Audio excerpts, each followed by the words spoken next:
श्री राम जय जय राम, श्री राम जय जय राम, श्री राम जय जय राम, श्री राम जय जय राम। ओम श्री गणेशाय नमः, ओम श्री गुरुवे नमः, ओम श्री सीतारामचंद्राभ्याम नमः, उमा महेश्वराभ्याम नमः, ओम श्री एकादशमुखी दक्षेश्वरांतरकार्यन्ते नमः।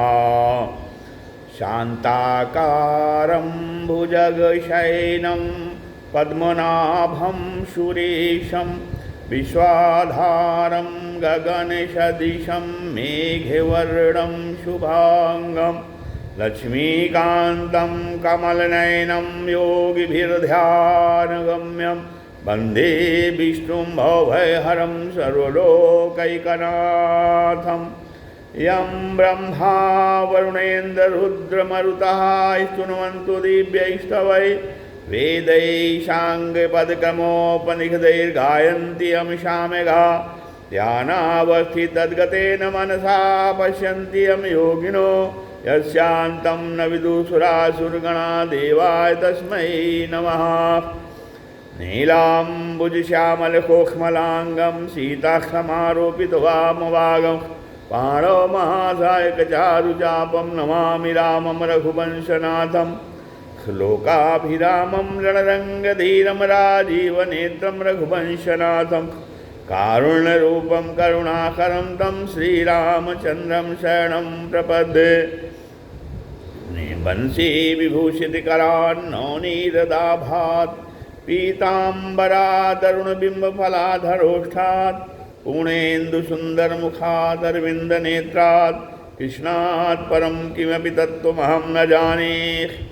भवानी शङ्करो वन्दे श्रद्धाविश्वासरूपिणो, याभ्यां विना न पश्यन्ति सिद्धाः स्वान्तस्त्वमीश्वरम्। मनोजवं मारुततुल्यवेगं, जितेन्द्रियं बुद्धिमतां वरिष्ठं, वातात्मजं वानरयूथमुख्यं, श्रीरामदूतं शरणं प्रपद्ये। मूकं करोति वाचालं पङ्गुं लङ्घयते गिरिं, यत्कृपातमहं वन्दे परमानन्दमाधवं। गुरुर्ब्रह्मा गुरुर्विष्णु गुरुर्देवो महेश्वरः, गुरु साक्षात् परब्रह्म तस्मै श्री गुरुवे नमः। अज्ञानान्धकारस्य ज्ञानाञ्जनशलाकया, चक्षुरुन्मीलितं येन तस्मै श्री गुरुवे नमः। श्री राम जय जय राम, श्री राम जय जय राम। सत्संग क्रम में आज श्रीमद् भगवद गीता के अध्याय 16 में दूसरे श्लोक का आज व्याख्यान और कथन श्रवण किया जा रहा है। इसके पहले श्लोक से ही भगवान जो है इस अध्याय में दैवी संपदा और आसुरी संपदा के विषय में भगवान वर्णन कर रहे हैं। अब दैवी संपदा के वर्णन करते हुए भगवान आगे कहते हैं कि अहिंसा सत्यमक्रोधस् त्यागः शान्तिरपैरुष्पैशुनं, दया भूतेष्वलोलुप्त्वं मार्दवं ह्रीरचापलम्। कहते हैं अहिंसा, सत्य माने सत्य भाषण, अक्रोध माने क्रोध न करना, और त्याग माने संसार की कामना का त्याग, शांति माने अंतःकरण की राग द्वेष जनित हलचल का न होना अर्थात शांति। और अपैशुनम और जो है चुगली न करना, दया माने प्राणियों पर दया करना, भूतेष्वलोलुप्तम और जो है सांसारिक विषयों में न ललचाना, मांडवम माने अंतःकरण की कोमलता, और हीरचापलम अकर्तव्य करने में लज्जा और चपलता का अभाव। अहिंसा किसे कहते हैं कि शरीर मन वाणी भाव आदि के द्वारा किसी का भी किसी प्रकार से अनिष्ट न करने तथा अनिष्ट न चाहने को अहिंसा कहते हैं। वास्तव में सर्वथा हिंसा तब होती है जब मनुष्य संसार की तरफ से विमुख होकर और परमात्मा की तरफ ही चलता है। अब उसके द्वारा हिंसा का पालन स्वतः होता है, परंतु जो राग पूर्वक भोग बुद्धि से भोगों का सेवन करता है वह कभी सर्वथा अहिंसक नहीं हो सकता। वह अपना पतन तो करता ही है, जिन पदार्थों आदि को वह भोगता है उनका भी नाश करता है। अब जो संसार के सीमित पदार्थों को व्यक्तिगत न होने पर भी व्यक्तिगत मान लेता है और व्यक्तिगत मान कर सुख बुद्धि से भोगता है, वह हिंसा ही करता है। कारण कि समस्त संसार से सेवा के लिए जो मिले हुए पदार्थ हैं, वस्तु, व्यक्ति आदि से किसी को भी अपने भोग के लिए व्यक्तिगत मानना वो हिंसा ही है। अब यदि मनुष्य जो है समस्त संसार से जो मिली हुई वस्तु है, पदार्थ है, व्यक्ति है, इस सब आदि को संसार की मान करके और निर्ममता पूर्वक संसार की सेवा में लगा दे तो वह हिंसा से बच सकता है और यही जो है वह अहिंसक हो और वही अहिंसक हो सकता है। आप कहते हैं कि जो सुख और भोग बुद्धि से भोगों का सेवन करता है, सुख और भोग बुद्धि से जो भोगों का सेवन करता है उसको क्या देखा, उसको देखकर जिनको वे भोग पदार्थ नहीं मिलते ऐसे अभावग्रस्तों को दुख संताप होता है और यह उनकी हिंसा ही है, क्योंकि भोगी व्यक्ति में अपना स्वार्थ और सुख बुद्धि रहती है तथा दूसरों के दुख की लापरवाही रहती है। परंतु जो संत महापुरुष केवल दूसरों का हित करने के लिए ही जीवन निर्वाह करते हैं, उनको देखकर किसी को दुख हो भी जाएगा तो भी उनको हिंसा नहीं लगेगी, क्योंकि वे भोग बुद्धि से जीवन निर्वाह करते ही नहीं। शारीरम केवलम कर्म कुर्वन्न आपनोति किल्बिषम, तो केवल जो है परमात्मा की ओर चलने वाले के द्वारा हिंसा नहीं होती, केवल जो है परमात्मा की ओर चलने वाले के द्वारा हिंसा नहीं होती। क्योंकि जो है क्यों नहीं होती, क्योंकि वह जो है भोग बुद्धि से पदार्थ आदि का सेवन नहीं करता। हाँ, परमात्मा की ओर चलने वाला साधक जो है क्या करता है, परमात्मा की ओर चलने वाला साधक शरीर से मन से वाणी के द्वारा, शरीर से मन से और वाणी के द्वारा जो है कभी किसी को दुख नहीं पहुंचाता। यदि उसकी बाह्य क्रियाओं से किसी को दुख होता है तो यह दुख उसके खुद के स्वभाव से ही होता है। स्वभाव की तो भीतर से कभी किसी को किंचित मात्र साधक को कभी किसी को भीतर से कभी किसी को किंचित मात्र भी दुख देने की भावना नहीं होनी चाहिए साधक की। उसका भाव निरंतर सबका हित करने का होना चाहिए। सर्वभूत हिते रताः, जो साधक होता है उसकी जो है सब भीतर से भी कभी किसी को किंचित मात्र भी दुख देने की भावना नहीं होती है, वो किसी को दुख देना नहीं चाहता है। वो तो सदैव जो है सर्वभूत हिते रताः, ये भावना उसकी होती है, ये भाव निरंतर उसमें बना रहता है। अब साधक की साधना में कोई बाधा डाल दे तो उसे उस पर क्रोध नहीं आता और न उसके मन में उसके अहित की भावना अर्थात हिंसा ही पैदा होती है। हाँ, जो परमात्मा की ओर चलने में बाधा पड़ने से उसको दुख हो सकता है, पर वह दुख भी सांसारिक दुख की तरह नहीं होता। साधक को बाधा लगती है तो वह भगवान को पुकारता है। हाँ, किसी साधक को जब कोई कार्य में बाधा लगती है तो वो भगवान को पुकारता है कि हे नाथ, मेरे कहाँ भूल हो गई जिससे बाधा लग रही है। ऐसा विचार करके उसे रोना आ सकता है, पर बाधा डालने वाले के प्रति क्रोध द्वेष नहीं हो सकता। बाधा लगने पर साधक में तत्परता और सावधानी आती है। यदि उसमें बाधा डालने वाले के प्रति द्वेष होता है तो जितने अंश में द्वेष वृत्ति रहती है उतने अंश में तत्परता की कमी है, अपने साधन का आग्रह है। अब साधक में एक तत्परता होती है और एक आग्रह होता है। साधक में एक तत्परता होती है और एक आग्रह होता है। तत्परता होने से साधन में रुचि रहती है और आग्रह होने से साधन में राग रहता है। अब रुचि होने से अपने साधन में कहाँ कहाँ कमी है उसका ज्ञान होता है। जब रुचि होती है तो साधक को ये ज्ञान होता है कि उसके साधन में कहाँ कहाँ कमी है और उसे दूर करने की शक्ति आती है तथा उसे दूर करने की चेष्टा भी होती है। परंतु जो है राग होने से साधन में विघ्न डालने वाले के साथ द्वेष होने की संभावना रहती है अब वास्तव में देखा जाता है, वास्तव में देखा जाए तो साधन में हमारी रुचि कम होने से ही दूसरा हमारे साधन में बाधा डालता है, और अगर साधन में हमारी रुचि कम न हो तो दूसरा हमारे साधन में बाधा नहीं डालेगा, बल्कि यह सोच कर उपेक्षा कर देगा कि यह जिद्दी है, मानेगा नहीं, अतः जैसा चाहे वैसा करने दो। आप जैसे पुष्प से सुगंध स्वतः फैलती है, जैसे पुष्प से सुगंध स्वतः फैलती है, ऐसे ही साधक से स्वतः पारमार्थिक परमाणु फैलते हैं और वायुमंडल शुद्ध होता है। हाँ, आप इससे उसके द्वारा स्वतः स्वाभाविक प्राणी मात्र का बड़ा भारी उपकार एवं हित होता रहता है, परंतु जो अपने दुर्गुण दुराचारों के द्वारा वायुमंडल को शुद्ध करता रहता है वह प्राणी मात्र की हिंसा करने का अपराधी होता है।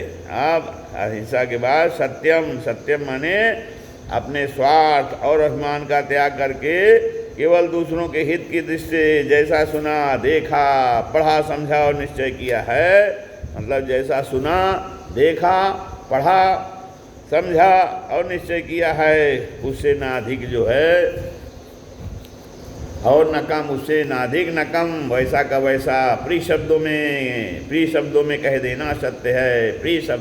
प्रिय शब्दों में कह देना सत्य है, शब्द प्रिय होने चाहिए। सत्यम ब्रूयात प्रियम ब्रूयात नान ब्रूयात सत्यम प्रियम, सत्य बोलना चाहिए, प्रिय बोलना चाहिए और अप्रिय सत्य नहीं बोलना चाहिए। हाँ, तो सत्य स्वरूप परमात्मा को पाने और जानने का जो है एकमात्र उद्देश्य जब हो जाता है, तो एकमात्र उद्देश्य जब सत्स्वरूप परमात्मा को पाने और जानने का हो जाता है, तो क्या होता है, साधक के द्वारा जो मन, वाणी और क्रिया से असत्य व्यवहार नहीं होता है, उससे किसी प्रकार का सद्व्यवहार हो ही नहीं सकता। उसके द्वारा सत्य व्यवहार, सबके हित का व्यवहार ही होता है। तो जो सत्य को जानना चाहता है वह सत्य के ही सम्मुख रहता है, इसलिए उसके मन, वाणी, शरीर से जो क्रियाएं होती हैं वे सभी उत्साहपूर्वक सत्य की ओर चलने के लिए ही होती हैं। अक्रोधा माने, हाँ कहते हैं अक्रोधा माने दूसरों को अनिष्ट करने के लिए अंतःकरण में जो जलनात्मक वृत्ति होती है, जलन की वृत्ति होती है, वह क्रोध है। पर जो है जब तक अंतःकरण में दूसरों का अनिष्ट करने की भावना पैदा नहीं होती, जब तक अंतःकरण में दूसरों का अनिष्ट करने की भावना पैदा नहीं होती, तब तक वह क्षोभ है, क्रोध नहीं है। अब परमात्मा प्राप्ति के उद्देश्य से साधन करने वाला मनुष्य अपना अपकार करने वाले का भी अनिष्ट नहीं करना चाहता। वह इस बात को समझता है कि अनिष्ट करने वाला व्यक्ति वास्तव में हमारा अनिष्ट कभी कर ही नहीं सकता। यह जो हमें दुख देने के लिए आया है, यह हमने पहले कोई गलती की है, उसी का फल है। अतः जो है यह हमें शुद्ध कर रहा है, निर्बल कर रहा है। जैसे डॉक्टर क्या करते हैं, किसी रोगी को किसी रुग्ण अंग को काटता है तो उस पर रोगी क्रोध नहीं करता, प्रत्युत उसे अच्छा मानता है, ठीक मानता है। उसके रुग्ण अंग को काटना तो उसे ठीक करने के लिए ही है। ऐसे ही साधक को कोई अहित की भावना से किसी तरह से दुख देता है तो उसमें यह भाव पैदा होता है कि वह तो मेरे को शुद्ध निर्बल करने मनाने में निमित्त बन रहा है, अतः उस पर क्रोध कैसे। अब वह तो मेरा उपकार कर रहा है, साधक सोचता है, और भविष्य के लिए सावधान कर रहा है कि जो गलती पहले की है आगे वैसी गलती ना करूं। अब कहते हैं जो लोग साधक का हित करने वाले हैं, उसकी सेवा करने वाले हैं, वे तो साधक को सुख पहुंचाकर उसके पुण्यों का नाश करते हैं, उसके पुण्यों का नाश करते हैं। पर साधक को उन पर माने उनके पुण्यों का नाश करने के कारण क्रोध नहीं आता। उन पर साधक को यह विचार आता है कि वे जो मेरी सेवा करते हैं, मेरे अनुकूल आचरण करते हैं, या तो उनकी सज्जनता है, उनका श्रेष्ठ भाव है। परंतु जो है जब पुण्यों का नाश तो तब होता है, परंतु पुण्यों का नाश कब होता है, पुण्यों का नाश तब होता है जब मैं उनकी सेवा से सुख भोगता हूँ। इस प्रकार जो है साधक की दृष्टि सेवा करने वालों की अच्छाई और शुद्ध नियत पर ही हो जाती है। इसलिए साधक को न तो दुख देने वाले पर क्रोध होता है और न सुख देने वालों पर।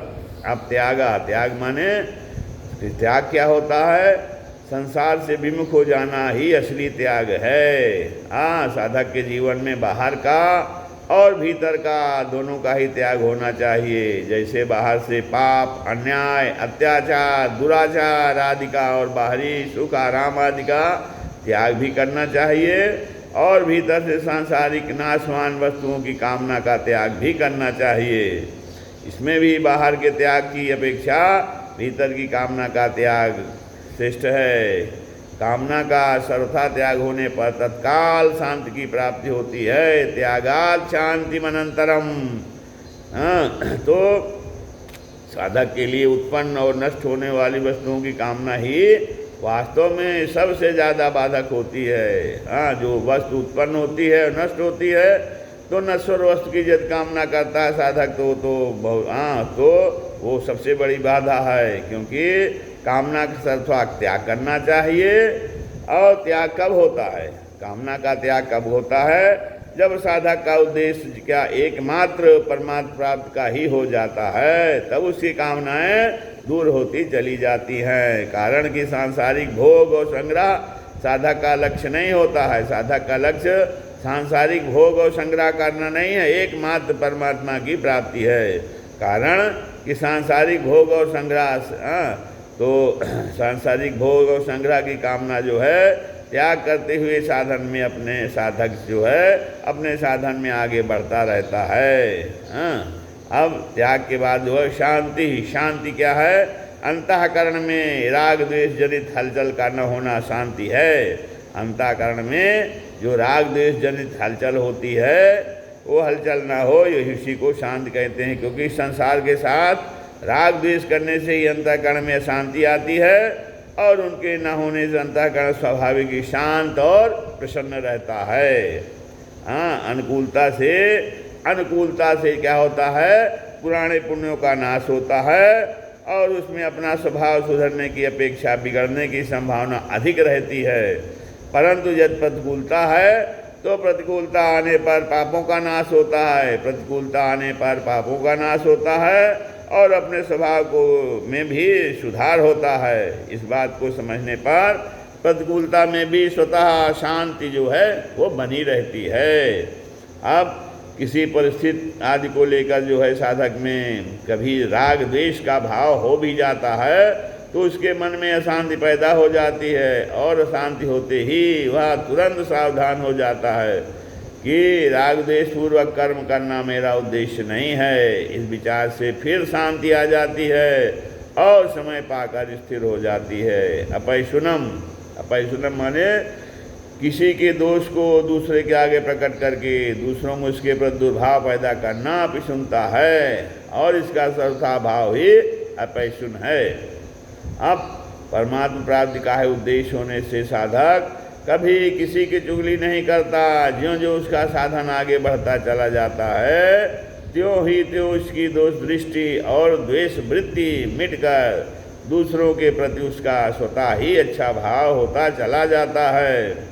अब उसके मन में यह विचार भी नहीं आता कि मैं साधन करने वाला हूँ और ये दूसरे साधन न करने वाले साधारण मनुष्य हैं। प्रत्युत तत्परता से साधन होने पर भी उसे जैसी अपनी स्थिति अर्थात जड़ता से संबंध न होना दिखाई देती है, वैसी ही दूसरों की स्थिति भी दिखाई देती है कि वास्तव में उनका भी जड़ता से संबंध नहीं है। अब केवल संबंध जो है माना हुआ है, तब इस तरह जब उसकी दृष्टि में किसी का भी जड़ता से संबंध है ही नहीं, तो वह किसी का दोष किसी के प्रति क्यों प्रकट करेगा। हाँ, भक्ति मार्ग वाला सर्वत्र अपने प्रभु को देखता है। जो सब भक्ति मार्ग के साधक हैं वो हर जगह अपने प्रभु को देखते हैं। हरि व्यापक सर्वत्र समाना। तो और ज्ञान मार्ग वाला क्या है? ज्ञान मार्ग वाला जो है वो केवल अपने स्वरूप को ही देखता है, और जो है कर्म योग मार्ग वाला क्या है? अपने सेव्य को देखता है। इसलिए साधक किसी की बुराई, निंदा, चुगली आदि कर ही कैसे सकता है। अब आगे कहते हैं दया भूतेषु, अर्थात प्राणियों पर दया, माने दूसरों को दुखी देखकर उनका दुख दूर करने की भावना को दया कहते हैं। भगवान की संत महात्माओं की, साधकों की और साधारण मनुष्यों की दया जो है वो अलग अलग होती है। ये कैसे होती है? भगवान की दया कैसे होती है? भगवान की दया सभी को शुद्ध करने के लिए होती है। भक्त लोग इस दया के दो भेद मानते हैं। हाँ, भक्त लोग भगवान की दया के दो भेद मानते हैं। भगवान की जो दया होती है वो क्या होती है? कृपा और दया। सब मनुष्यों को पापों से शुद्ध करने के लिए उनके मन की विरुद्ध अर्थात प्रतिकूल परिस्थिति को भेजना जो है वो कृपा है, और अनुकूल परिस्थिति को भेजना दया है। बहुत मुख्य बिंदु है ये कि भगवान की दया दो रूप में आती है, कृपा और दया। अर्थात प्रतिकूल परिस्थिति यदि आ जाए, मन के विरुद्ध हो, यदि कोई प्रतिकूल परिस्थिति आ जाती है तो वो परिस्थिति को भगवान भेजते हैं, तो भगवान की बहुत बड़ी कृपा है कि उसके पाप नष्ट हो रहे हैं। और जब अनुकूल परिस्थिति आती है तो मानना चाहिए कि भगवान की बहुत बड़ी दया है। हाँ, अब संत महात्माओं की दया कैसे होती है? संत और महात्मा लोग जो है दूसरों के दुख से दुखी और दूसरों के सुख से सुखी होते हैं। पर दुख सुख देखे पर। अर्थात जो है वास्तव में उनके भीतर न दूसरों के दुख से दुख होता है और न अपने दुख से ही दुख होता है।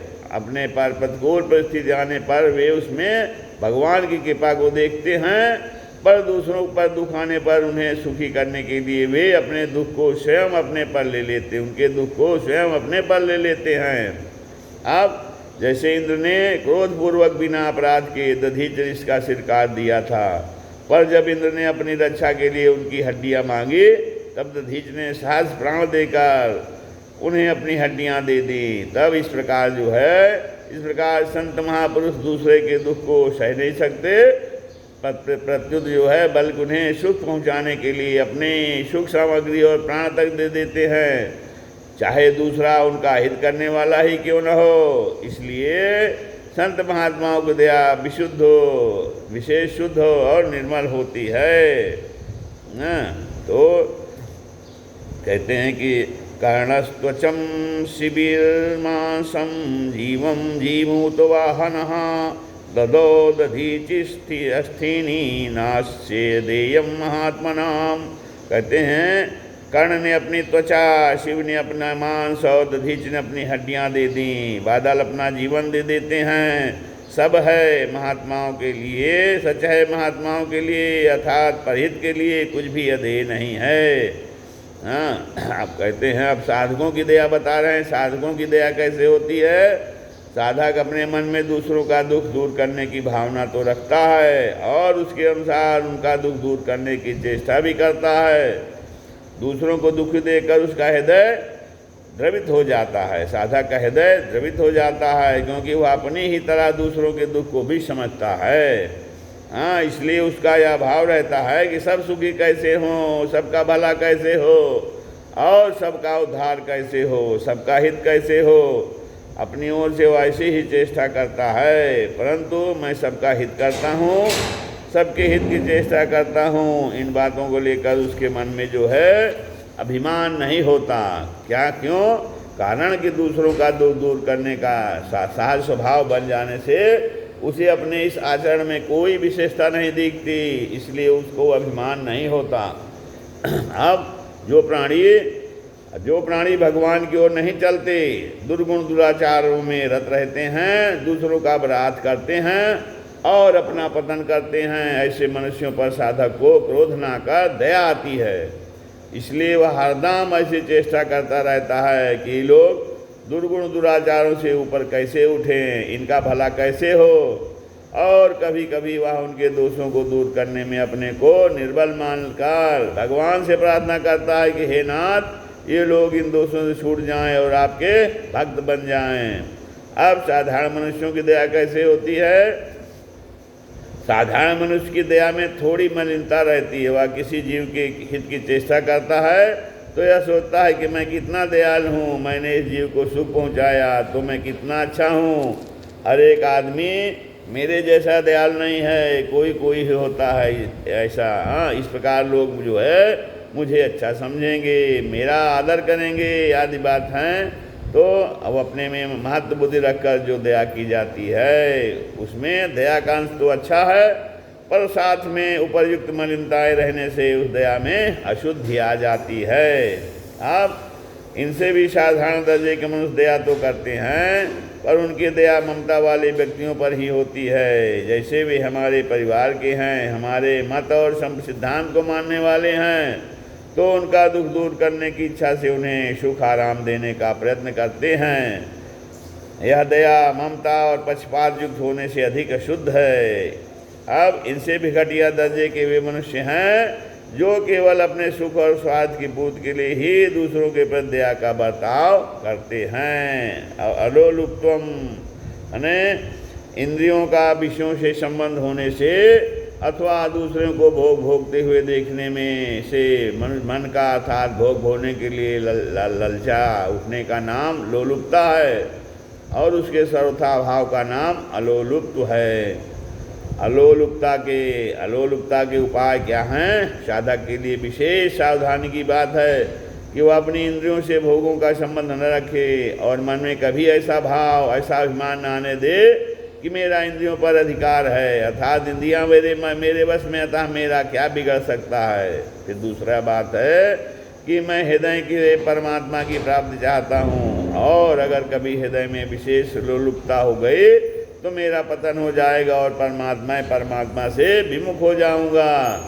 तब इस प्रकार साधक खूब सावधान रहे, और कहीं अचानक विचलित होने का अवसर आ जाए तो हे नाथ बचाओ ऐसे सच्चे हृदय से भगवान को पुकारे। अब स्त्री पुरुषों की तथा जंतुओं की जो है काम विषयक चेष्टा न देखे, यदि दिख जाए तो ऐसा विचार करे कि यह तो बिल्कुल 84 लाख योनियों का रास्ता है, या चीत तो मनुष्य पशु पक्षी कीट पतंग राक्षस असुर भूत प्रेत आदि मात्र जीवों में भी है, पर मैं तो 84 लाख योनियों अर्थात जन्म मरण से ऊंचा उठना चाहता हूँ। मैं जो है जन्म मरण के मार्ग का पथिक नहीं हूँ, मेरे को तो जन्म मरणादि दुखों का अत्यंत भाव करके परमात्मा की प्राप्ति करना है। इस भाव को बड़ी सावधानी के साथ जागृत रखे, और जहाँ तक बने ऐसी काम चेष्टा न देखे। मार्दवम माने किसी कारण दुख देने वालों और वैर रखने वालों के प्रति भी अंतःकरण में कठोरता का भाव न होना तथा स्वाभाविक कोमलता का रहना मार्दव है। शरीर की प्रधानता को लेकर आर्जव और अंतःकरण की प्रधानता को लेकर मार्दव कहा जाता है, यही इन दोनों में अंतर है। अब साधक के हृदय में सबके प्रति कोमलता का भाव रहता है, उसके प्रति कोई कठोरता एवं अहित का बर्ताव भी करता है तो भी उसकी कोमलता में अंतर नहीं आता। जब साधक कभी किसी बात को लेकर किसी को जो है वो कठोर जवाब भी दे दे तो वह कठोर जवाब भी उसके हित की दृष्टि ही देता है, पर जो है पीछे उसके मन में यह विचार आता है कि मैंने उसके प्रति कठोरता का व्यवहार क्यों किया, मैं प्रेम से या अन्य किसी उपाय से भी समझा सकता था। इस प्रकार भाव आने से कठोरता मिटती रहती है और कोमलता बढ़ती रहती है। अब यद्यप साधकों के भावों में और वाणी में कोमलता रहती है तथापि उनकी भिन्न भिन्न प्रकृति होने से सबकी वाणी में एक समान कोमलता नहीं होती, परंतु हृदय में साधकों का सबके प्रति कोमल भाव रहता है। ऐसे ही कर्म योग, ज्ञान योग और भक्ति योग आदि का साधन करने वालों के स्वभाव में विभिन्नता होने से उसके बर्ताव साधक के प्रति भिन्न भिन्न होते हैं। अतः जो है उनके आचरणों में एक जैसी कोमलता नहीं दिखती, पर भीतर में बड़ी भारी कोमलता रहती है। अब री माने शास्त्र और लोक मर्यादा के विरुद्ध काम करने में जो एक संकोच होता है उसका नाम री है, लज्जा है। साधक को साधन विरुद्ध क्रिया करने में लज्जा आती है। वह लज्जा केवल लोगों के देखने से ही नहीं आती, प्रत्युत उसके मन में अपने आप ही यह विचार आता है कि राम राम मैं ऐसी क्रिया कैसे कर सकता हूँ, क्योंकि मैं तो परमात्मा की तरफ चलने वाला साधक हूँ। लोग भी मुझे परमात्मा की तरफ चलने वाला समझते हैं। अतः ऐसी साधन विरुद्धों क्रियाओं को मैं एकांत में अथवा लोगों के सामने कैसे कर सकता हूँ। तो इस लज्जा के कारण साधक जो है बुरे कर्मों से बच जाता है और उसके आचरण ठीक होते चले जाते हैं। और जब साधक अपनी अहंता बदल देता है कि मैं सेवक हूँ, मैं जिज्ञासु, मैं भक्त हूँ, तब उसे अपनी अहंता के विरुद्ध क्रिया करने में स्वाभाविक ही लज्जा आती है। इसलिए जो है पारमार्थिक उद्देश्य रखने वाले प्रत्येक साधक को अपनी अहंता, मैं साधक हूँ, मैं सेवक हूँ, मैं जिज्ञासु हूँ, मैं भगवत भक्त हूँ, इस प्रकार से यथारुचि बदल लेनी चाहिए, जिससे वह जो है साधन विरोधी कर्मों से बच जाए और साधन विरोधी कर्मों से बचकर जो है अपने उद्देश्य को जल्दी प्राप्त कर सकता है, जल्दी प्राप्त कर ले। हाँ, अचापलम माने कोई भी कार्य करने में चपलता का अर्थात उतावलापन करना होना अचापल है। चपलता, चंचलता होने से काम जल्दी होता है, ऐसी बात नहीं है। सात्विक मनुष्य सब काम धैर्यपूर्वक करता है, अतः उसका काम सुचारू रूप से और ठीक समय पर हो जाता है। जब कार्य ठीक हो जाता है तब उसके अंतःकरण में हलचल चिंता नहीं होती। चपलता न होने से कार्य में दीर्घ सूत्रता का दोष भी नहीं आता, प्रत्युत जो है कार्य में तत्परता आती है, जिससे सब काम सुचारू रूप से होता है। अपने कर्तव्य कर्मों को करने के अतिरिक्त अन्य कोई इच्छा न होने से उसका चित्त विक्षिप्त और चंचल नहीं होता है। श्री राम जय जय राम।